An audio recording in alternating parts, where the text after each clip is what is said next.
Hey guys, from the roar of engines and the smoke of burnt rubber, Justin Big Chief Shearer was more than just a street racer, he was the cornerstone of Street Outlaws. For nearly a decade, he carried the weight of the show, its culture, and its community on his back. He wasn't just another name on the list, he was the list. But behind the signature hoodie, the booming laugh, and the fierce competitiveness, something began to shift. The man who once brought racers together slowly became the figure at the center of their divide. So why did racers, his allies, brothers in horsepower, and longtime supporters, ultimately turn their backs on him? To understand the unraveling, you have to look beyond the track.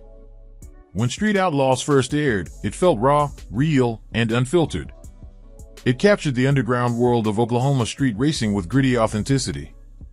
At the heart of it all were two friends, Big Chief and Sean "Murder Nova" Ellington. Their banter, chemistry, and brotherhood were the emotional core of the show. Viewers didn't just tune in for the races, they tuned in for them. But as the show exploded in popularity, the energy began to shift. Fans noticed early signs. Sean and Chief stopped appearing together regularly. Their communication on and off camera grew noticeably colder. Social media buzzed with speculation. Had fame driven them apart? Were there creative or personal differences? Meanwhile, whispers among racers began to surface. Though most were careful with their words, the undertones were clear. Racers started voicing frustrations, hinting that the show's direction and Chief's influence were no longer about fairness but control. One racer's vague comment that he didn't like how things were run anymore echoed in forums, with many interpreting it as criticism of Chief's behind-the-scenes power. And then there was the list, the sacred hierarchy of who's fastest on the street. Fans noticed inconsistencies. Losses didn't seem to impact Chief's standing the same way they did for others. Critics argued that rules were being bent, modified, or ignored in ways that conveniently benefited Big Chief. For many, it was the beginning of the end. Street Outlaws no longer felt like the same grassroots show, it was becoming a carefully curated TV product. And Chief, once the symbol of street racing integrity, started to look more like the gatekeeper of a fading ideal. Justin Shearer's story is, in many ways, the classic American dream. Born in Louisville, Kentucky, and raised by a single mother, he moved to Oklahoma and fell in love with street racing as a kid. He wasn't born into racing, he earned it. By the time Street Outlaws launched, Big Chief was already a legend in Oklahoma racing circles. He had the vision, leadership, and presence to carry the show's concept into reality. His contributions, like forming the top 10 list, gave structure to a chaotic sport and helped make it accessible for television audiences. With his company, Midwest Streetcars, he built a brand that extended far beyond the track. Fans admired his work ethic, authenticity, and love for the sport. But power comes with pressure. Racers like James Reaper Goad eventually spoke out, accusing Chief of playing puppet master behind the scenes, alleging favoritism, manipulated outcomes, and uneven rule enforcement. Others like Ryan Martin and Sean, who once orbited Chief's leadership, began to drift apart. The tight-knit group began to fracture, and fans noticed. Chief still had his defenders, but more racers were quietly backing away. Podcast interviews, YouTube reactions, and behind-the-scenes rumors all pointed in one direction. Big Chief wasn't just the face of the show anymore. He was its chokehold. When Street Outlaws, America's List aired without Big Chief, fans were stunned. No explanation, no farewell, not even a mention. It was as if he had never existed. For a figure so central to the series, the silence was deafening. The truth came out in fragments. Reports revealed a dispute between Chief and producers over the direction of the show. According to Chief, the producers wanted more drama, more television, less racing. He wanted to keep it raw, real, and fair. Chief later addressed the issue publicly, confirming that he left voluntarily. He claimed he could no longer stand behind a show that didn't honor the principles of true street racing. His departure was a stand for integrity, or at least, that's how he framed it. But the quiet reaction from the other racers told a different story. Many said nothing. Some offered brief, non-committal comments. None demanded his return, and few acknowledged his absence. For someone so central to their shared history, the lack of response spoke volumes. To many fans, it felt like the racers had moved on, leaving Chief behind. Worse, the show didn't acknowledge his contributions at all. There was no tribute, no thank you episode, just silence. It wasn't just an exit. It was an erasure. As Chief battled friction on the show, his personal life was also under a microscope. Long known as a family man, fans were rocked by news of his divorce from Alicia Shearer, his high school sweetheart and mother of his children.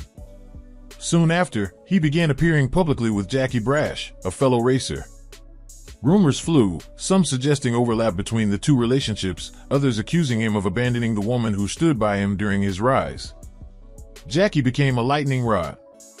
Online fan groups lashed out, painting her as the homewrecker who changed Chief. Both of them received intense online backlash. The scrutiny was relentless. Chief's upbeat persona dimmed.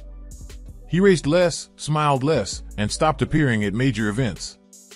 It was clear the combined pressure of professional betrayal and personal scandal was weighing on him.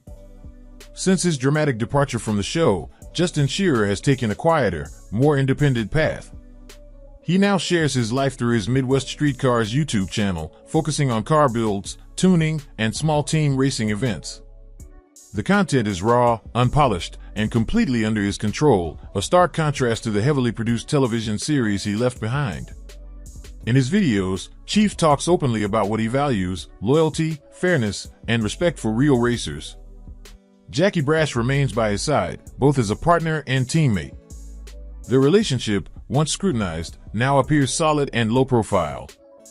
The drama has faded, and many fans have either forgiven or forgotten the controversies. While Chief hasn't returned to Street Outlaws, he hasn't disappeared. He's still out there, racing, building, and talking to fans on his own terms. Big Chief's story is complicated.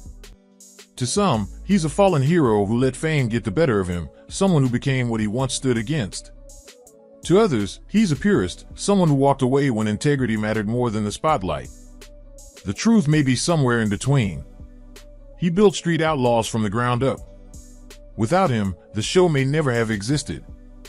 But his need for control, both on the track and behind the scenes, may have driven away those closest to him. Whether it was ego, principle, or both, his decision to walk away left a void, and a legacy that's still debated. One thing is certain, the story of Street Outlaws cannot be told without Big Chief. He was the engine that powered its rise, and the warning light that signaled its change. In a world driven by speed, drama, and dominance, Justin Shearer chose to slow down, step back, and rebuild. Not a comeback, but a redefinition. The question remains, was he misunderstood? Or is this just the next lap in a race he still plans to win? What do you believe? Has Big Chief found peace and authenticity, or has the street moved on without him? Though Big Chief is no longer on Street Outlaws, his name continues to echo through every list race and fan discussion. The mark he left on the franchise is permanent, even if the show has attempted to move on without acknowledging him. It's telling that despite his absence, fans still compare new list leaders to Chief and ask whether the show has lost its edge. In a way, his departure created a void that has yet to be truly filled. The dynamic of Street Outlaws has changed, with newer racers taking center stage, but the debate over who truly represents the spirit of street racing hasn't gone away. Many of the racers who once aligned themselves with Big Chief now seem to have embraced the newer format of the show. With higher production values, more elaborate locations, and a growing emphasis on national rankings, the focus has shifted from gritty, underground street battles to more polished, competitive events. Some fans enjoy the evolution, arguing that it brings credibility and reach to a once niche community. Others, however, see it as a betrayal of the show's original soul. And for those who side with Chief, this shift confirms everything he warned about before leaving. Chief's criticisms of the show's direction weren't just the grumblings of a disgruntled veteran, they were rooted in a deep belief that street racing was never meant to be commercialized to this extent. His insistence on fairness and loyalty, while noble, clashed with the reality of television production. Networks wanted drama, rivalries, and story arcs that kept viewers hooked. Chief wanted burnouts, head-to-head races, and respect earned at the finish line. In that way, his departure wasn't just a disagreement, it was a philosophical divide between what street racing is and what it had become on screen. Interestingly, the newer generation of racers appears less concerned with these old-school ideals. Many embrace sponsorships, social media fame, and carefully curated public personas. While Big Chief's name was synonymous with grassroots hustle, today's racers are just as likely to be brand ambassadors as they are mechanics. Some argue this evolution is necessary to survive in a digital age. Others mourn the loss of the gritty, blue-collar edge that once defined Street Outlaws. Either way, the shift highlights just how much the culture around racing has changed since Chief's exit. For all the division and controversy, it's worth noting that Big Chief never publicly attacked his former teammates or fellow racers. Despite the silence from others, he chose to take the high road, focusing instead on his own path. Whether that restraint came from maturity, exhaustion, or a sense of pride, it showed that he still respects the community, even if it no longer embraces him the way it once did. His videos are often reflective, sometimes even nostalgic, but rarely bitter. He seems to have accepted that his chapter with the show is over. Still, one can't help but wonder if there will ever be a full circle moment. Could there be a reunion, a return, or at the very least, a proper acknowledgement of his role in creating one of Discovery's most successful franchises? As time passes, sentiments often soften. Fans who once criticized him are now calling for his return. Some racers have even hinted that they wouldn't mind racing with Chief again, under the right circumstances. Whether or not that ever happens, the demand for it speaks to the lasting impact he's had on the show and its fan base. In the end, Big Chief's story is about more than racing. It's about legacy, principle, and what happens when someone refuses to compromise their values. His departure wasn't just a cash change, it was a turning point in the culture of Street Outlaws.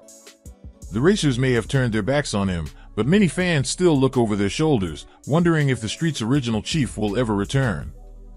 Whether he does or not, his presence will always linger on the asphalt, in the echo of every burnout, and in the spirit of every racer who refuses to play by anyone else's rules.